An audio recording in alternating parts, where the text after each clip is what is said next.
And you know, that video right there that shows you, they meet the destructive force of fire head-on, racing right into harm's way to save life, limb, and property. They are firefighters, yet it takes a special person to volunteer for such duty. And tonight, Jeff Hager takes us to Harford County and follows a Bel Air company to find out why the men and women there all risk their lives for the sake of their neighbors. A second alarm brings firefighters to the scene of a Falston ranch-style home fully engulfed in flame. Word has spread that people may still be inside. In his 37 years with the Bel Air Volunteer Fire Company, Tony Caliano Sr. says calls like this one have become commonplace on a daily basis. In the early years, it was 500 or 600 calls a year, which is now 2,000 fire and 6,400 EMS calls.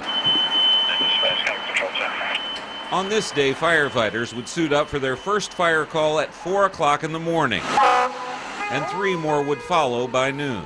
51-year-old female, Justin.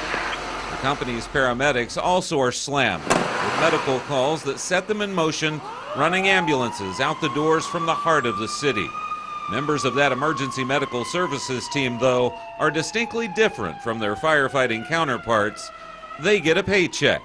At just 18 years old, firefighter recruit Eric Ryan says he's already grown tired of the stigma that comes with being a volunteer. My biggest gripe about it is when we go out on a call and people say, how many of you are volunteers? And when I look around and say, everybody here is.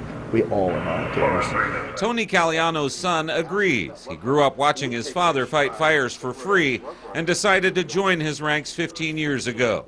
We are very lucky here that we have a lot of people that are career firefighters in D.C., Baltimore City, Baltimore County, BWI Fire Department, and you know, I don't think there's any difference. In fact, yeah, I think we're a lot better trained and we have better equipment than a lot of paid departments do. The company is actively recruiting new volunteers to help keep up with the county's explosive population growth due to the base realignment that's bringing thousands of new residents here. You're always striving to have more people because, again, Bel Air itself, in the 20 years I've been here, the calls for service has jumped dramatically. Now we're running in Bel Air about 24 calls a day. It's 1 an hour. And that's just Bel Air itself. You have to consider the rest of the fire companies in the county and what they're doing, too. While volunteer firefighters don't draw a paycheck, they do receive some tax breaks and can qualify for a pension. But that's not what drives them to answer the call. There's one save that we've had a cardiac arrest at a church nearby, and it really hits home. It was less than a mile from my house. It's a great feeling because the save rate's less than 99%. Do you know the person? Not at all.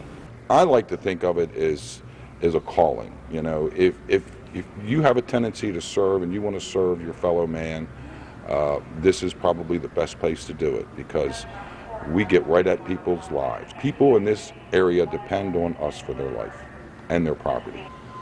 How much more important can that be? In Harford County, Jeff Hager, ABC 2 News. Makes you want to sign up right now? Harford County, largest jurisdiction in our state with all volunteer fire service.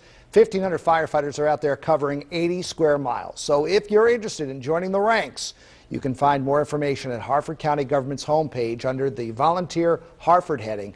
And we put the story and a link under the Harford County section of ABC2news.com.